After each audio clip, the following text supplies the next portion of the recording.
जय हिंद। मंजिल ने हौसलों से कहा तेरी बस की बात नहीं। मंजिल ने हौसलों से कहा तेरी बस की बात नहीं। तो हौसलों ने मंजिल की आंखों में आंखें डालकर बोली, चल झूठी तेरी इतनी औकात नहीं। तो इस बार मंजिल और परीक्षा को दोनों को ही औकात दिखा देना है। तो स्वागत है आप सभी का आपके अपने यूट्यूब चैनल अपना क्लासेस में। आज की इस वीडियो में हम लोग पढ़ने वाले बिहार बोर्ड कक्षा 10वीं का हिंदी का बहुत इंपॉर्टेंट प्रश्न। तो वीडियो को पूरा देखिए, क्योंकि ऐसे ही प्रश्न आपके परीक्षा में पूछे जाते हैं। तो वीडियो को पूरा देखना है। आप सभी से निवेदन है कि बहुत इंपॉर्टेंट प्रश्न है, तो वीडियो को पूरा देखिएगा। आते हैं हम प्रश्न की ओर। आपको इसमें दिख रहा है 2023 का मॉडल पेपर है और कक्षा 10वीं का है। आते हैं हम प्रश्न की ओर। आपका आज का पहला प्रश्न हो जाएगा, नानकाना साहब का संबंध है। तो नानकाना साहब का संबंध किससे है? तो आपको ध्यान में रखना है, वो गुरु नानक से है। गुरु नानक का ही जन्म नानकाना में हुआ था, इसीलिए उनका संबंध गुरु नानकाना से है। और अभी वो है जो कि पंजाब पाकिस्तान में पड़ता है। नानकाना साहब अभी कहाँ पड़ता है? तो पंजाब में पड़ता है, और वहीं पे गुरु नानक का जन्म हुआ था। और बात करें गुरु नानक की, तो उनका जन्म कब हुआ था? तो उनका जन्म हुआ था 15 अप्रैल 1469 को। 1469 में उनका जन्म हुआ था। किनका? गुरु नानक का जन्म 15 अप्रैल 1469 में जन्म हुआ। और मृत्यु कब हुआ? तो 1939 में। 1939 में मृत्यु हो गया। तो ध्यान में रखिएगा कि मृत्यु कब हुआ? तो 1939 में, और जन्म 1469 में। ध्यान में रखिएगा, क्योंकि ये सब पूछा जाता है। आते हैं अगले प्रश्न की ओर।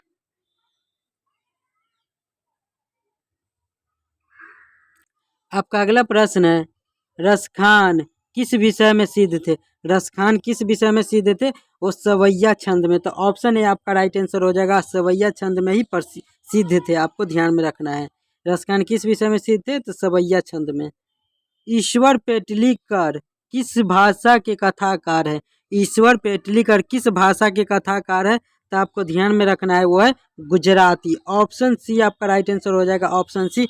ईश्वर पेटलीकर किस भाषा के कथाकार है? तो आपको ध्यान में रखना है, वो गुजराती भाषा के कथाकार है।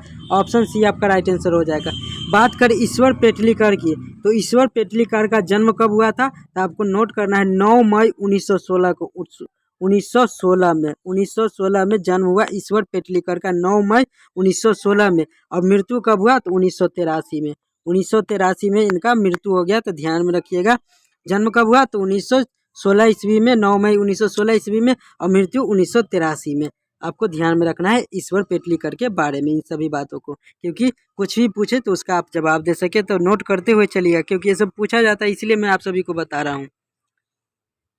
अमरकांत का जन्म कितने ईस्वी में हुआ? अमरकांत का जन्म कब हुआ है? तो 1925 में हुआ है। 1925 में ही लेखक अमरकांत का जन्म हुआ है। ऑप्शन बी आपका राइट आंसर हो जाएगा, 1925 में जन्म हुआ।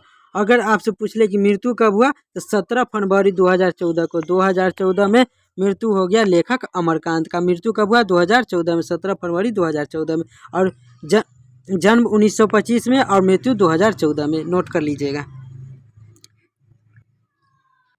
आपका अगला प्रश्न है, लौट कर आऊँगा फिर पाठ के लेखक है। लौट कर आऊँगा फिर पाठ के लेखक कौन है? तो आपको ध्यान में रखना है, जीवानंद दास। ऑप्शन डी आपका राइट आंसर हो जाएगा, ऑप्शन डी। जीवानंद दास द्वारा ही लिखा गया पाठ है, मैं लौट कर आऊँगा मैं। तो आपको ध्यान में रखना है कि लौट कर आऊँगा फिर पाठ के लेखक कौन है? तो जीवानंद है। ऑप्शन डी आपका राइट आंसर हो जाएगा।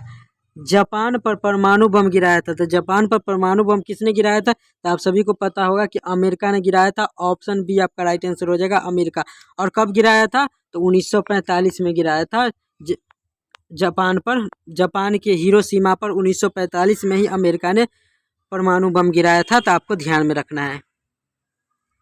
आपका अगला प्रश्न है, रोन नदी डैश में है। तो रोन नदी कहाँ है? तो आप सभी को ध्यान में रखना है कि रोन नदी है जो कि फ्रांस में है। ऑप्शन बी आपका राइट आंसर हो जाएगा, फ्रांस। लेखक अपने पिता से मछली क्यों मंगाना चाहता है? लेखक अपने पिता से मछली क्यों मंगाना चाहता था? तो आप सभी को पता होगा, आपने कहानी पढ़ा होगा, तो आप सभी को पता होगा कि कुएं में पालने के लिए ही लेखक पिता से मछली मंगाना चाहता था। तो ऑप्शन सी आपका राइट आंसर हो जाएगा, ऑप्शन सी, कुएं में पालने के लिए। आपका अगला प्रश्न है, कविता नहीं है। ये 4 ऑप्शन दिया गया है, इसमें से कविता कौन नहीं है? तो आपको ध्यान में रखना है कि इसमें से कविता हो। शिक्षा और संस्कृति जो कि कविता नहीं है, तो आपको ध्यान में रखना है ऑप्शन डी आपका राइट आंसर हो जाएगा।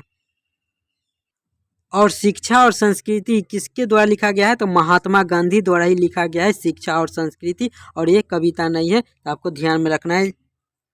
आपका अगला प्रश्न है राजदूत में कौन सा समाज होगा, तो आपको ध्यान में रखना है तत्पुरुष समाज होगा। राजदूत में कौन सा समाज होगा, तो तत्पुरुष समाज होगा। ऑप्शन ए आपका राइट आंसर हो जाएगा, तत्पुरुष समाज।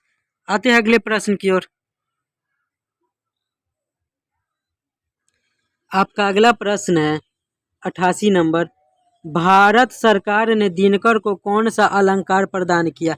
भारत सरकार ने दिनकर को यानी रामधारी सिंह दिनकर को कौन सा अलंकार यानी कौन सा पुरस्कार दिया गया था रामधारी सिंह दिनकर को, तो पद्म विभूषण दिया गया था। ऑप्शन डी आपका राइट आंसर हो जाएगा, पद्म विभूषण। पद्म विभूषण ही रामधारी सिंह दिनकर को दिया गया था, तो ध्यान में रखना है। और बात करें रामधारी सिंह दिनकर का, तो रामधारी सिंह दिनकर का जन्म कब हुआ था, तो 23 सितंबर 1908 को सिमरिया मुंगेर बिहार में हुआ था। तो जन्म कब हुआ था, 1908 ईस्वी में। ये सब पूछा जाता है। दिनकर का जन्म कब हुआ, 1908 ईस्वी में हुआ था।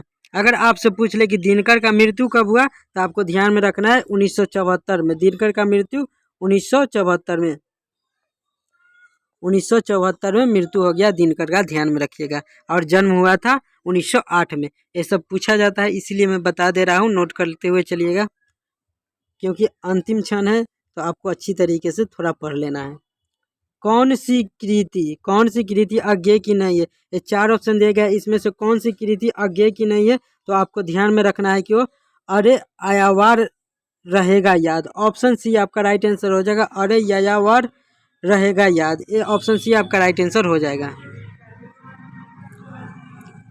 एक वृक्ष की हत्या के कवि कौन है। एक वृक्ष की हत्या के कवि कौन है, तो आपको ध्यान में रखना है कि कुंवर नारायण द्वारा ही लिखा गया कविता है एक वृक्ष की हत्या। ऑप्शन सी आपका राइट आंसर हो जाएगा, ऑप्शन सी कुंवर नारायण। एक वृक्ष की हत्या के कवि कौन है, तो कुंवर नारायण है, हमने कई बार बताया है। आपका अगला प्रश्न है दुश्चक में सृष्टा पुस्तक पर वीरेंद्र अग्रवाल को कौन सा पुरस्कार प्राप्त हुआ। दुश्चक में सृष्टा पुस्तक पर वीरेंद्र अग्रवाल को कौन सा पुरस्कार प्राप्त हुआ था, तो आपको ध्यान में रखना है साहित्य अकादमी पुरस्कार। ऑप्शन सी आपका राइट आंसर हो जाएगा, ऑप्शन सी साहित्य अकादमी पुरस्कार ही वीरेंद्र अग्रवाल को दिया गया था। और किसके लिए, तो दुश्चक में सृष्टा पुस्तक के लिए वीरेंद्र अग्रवाल को साहित्य अकादमी पुरस्कार दिया गया था। ऑप्शन सी आपका राइट आंसर हो जाएगा।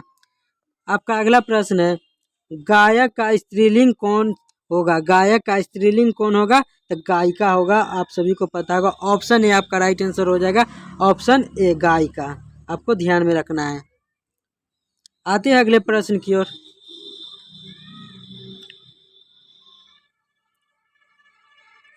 आपका अगला प्रश्न है रंगीला शब्द में कौन सा प्रत्यय है।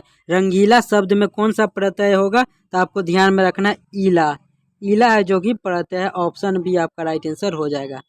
हाथ मलना मुहावरे का अर्थ है। हाथ मलना मुहावरे का अर्थ क्या होगा, तो होगा पछताना। ऑप्शन ए आपका राइट आंसर हो जाएगा, ऑप्शन ए पछताना। हाथ मलना का मुहावरे का अर्थ होता है पछताना। आपका अगला प्रश्न है सूर्योदय से पूर्व का समय क्या कहा जाता है। सूर्योदय से पूर्व का समय क्या कहा जाता है, तो आपको ध्यान में रखना है उषा काल कहा जाता है। ऑप्शन ए आपका राइट आंसर हो जाएगा, उषा काल। सूर्योदय से पूर्व का समय को उषा काल कहा जाता है। आपका अगला प्रश्न है वह घर पहुंच गया इस वाक्य में पहुंच गया निम्नांकित में से किस क्रिया का उदाहरण है। तो आपको ध्यान में रखना है कि वह घर पहुंच गया इस वाक्य में पहुंच गया निम्नांकित में से किस क्रिया का उदाहरण है, तो हो जाएगा आपका राइट आंसर पूर्वकालीन क्रिया। ऑप्शन डी आपका राइट आंसर हो जाएगा, ऑप्शन डी पूर्वकालीन क्रिया। ऑप्शन डी बिल्कुल सही हो जाएगा। आलस्य शब्द का विशेषण क्या है। आलस्य शब्द का विशेषण क्या होगा, तो आलसी। ऑप्शन सी आपका राइट आंसर हो जाएगा, आलसी। ऑप्शन सी आलस्य शब्द का विशेषण आलसी हो जाएगा। आपका अगला प्रश्न है गृहस्थ का विपरीतार्थक शब्द, गृहस्थ का विपरीतार्थक शब्द क्या हो जाएगा, तो हो जाएगा सन्यासी। गृहस्थ का विपरीतार्थक यानी विलोम शब्द क्या हो जाएगा, तो सन्यासी हो जाएगा। ऑप्शन डी बिल्कुल सही हो जाएगा, ऑप्शन डी सन्यासी, ध्यान में रखिएगा, ऑप्शन डी सन्यासी। अगर आपसे पूछ ले कि सुजाता का जन्म कब हुआ है, तो 3 मई 1935 को सुजाता का जन्म हुआ है। तो आपको ध्यान में रखना है 3 मई 1935 को सुजाता का जन्म चेन्नई तमिलनाडु में हुआ है। अगर आपसे पूछ ले अज्ञेय का जन्म कब हुआ है, तो 7 मार्च 1911 को, 7 मार्च 1911 को अज्ञेय का जन्म हुआ है। और अगर आपसे पूछ ले अज्ञेय का मृत्यु कब हुआ, तो 1987 में, 1987 में अज्ञेय का मृत्यु हो गया। ये सब पूछा जाता है, इसीलिए मैं बारी बारी से बता दे रहा हूँ, क्योंकि ये सब पूछा जाता है। अगर आपसे पूछ ले कि ईश्वर पेटलीकर का, ईश्वर पेटलीकर का जन्म कब हुआ, तो 9 मई 1916 को, 9 मई 1916 को ईश्वर पेटलीकर का जन्म हुआ। और मृत्यु कब हुआ, तो 1983 में, 1983 में मृत्यु हो गया। ये सब पूछा जाता है, इसलिए मैं बारी बारी से बता दे रहा हूँ। आपको अंतिम समय चल रहा है, तो आपको अच्छी तरीके से पढ़ लेना है। आते अगले की ओर।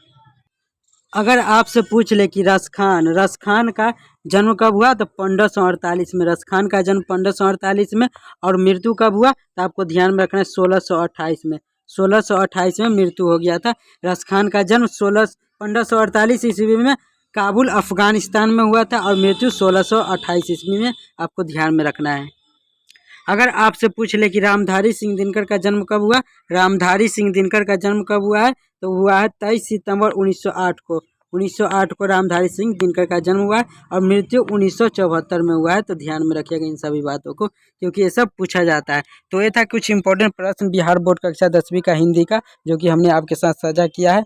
अगर वीडियो अच्छी लगी हो तो आप सभी से निवेदन है, रिक्वेस्ट है, हाथ जोड़ के निवेदन है कि अगर आप चैनल पर नए हैं तो चैनल को सब्सक्राइब कर दीजिएगा और वीडियो को लाइक कर दीजिएगा, क्योंकि रोज़ हम आपके लिए ऐसे वीडियो लाते रहते हैं जिससे आपकी तैयारी अच्छी हो और आप अच्छे अंक ला सके, आप अच्छे अंक ला सके, इसके लिए हम कामना करते हैं। तो हमारे लिए एक लाइक, एक सब्सक्राइब तो ज़रूर बनता है। मिलते हैं नेक्स्ट वीडियो में। जय हिंद।